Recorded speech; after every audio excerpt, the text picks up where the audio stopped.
قسمش دادم پارک کنه. گفتم بابا اینا کی میان جا پارک پیدا میکنن؟ گفت والا منم نمیدونم، هر وقت اومدم اینا اینجا بودن، من فقط پول پارک سوله میگیرم. یعنی کل تهران شده پارکینگ، شدم کل ایران. از پارکینگ خونت میای بیرون، تو پارکینگ همه جا پارک کردن. خیلی وقت قانون پارک دوبل عوض شده.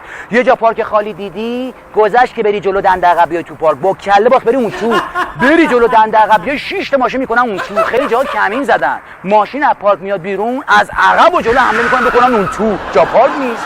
پسره اینقدر چرخید جا پارک پیدا کرد، داشت پارک میکرد، دختره با ماشین از اون ور خیابون رد میشد، فقط یه نگاه کرد، به قول اندی که میگه فقط یه نگاه. گفت خانم دنبال جا پارکی؟ دور بزن، من اینجا واسطم. سینه کفتری واسه بخواست جا نگه داشت. دختره اومد هر چی کرد نتونست پارک کنه. گفت خانم میشینی بغل من پارک کنم؟ نشست بغل مثل گربه، از تو شیشه برای تو ماشین شوماخری 3 شماره براش پارک کرد. آخرام گفت پول پارک کنم من خودم میدم خانومی، اینم کارتم، معرفی میکنم من پارک دوبل اتوماتم.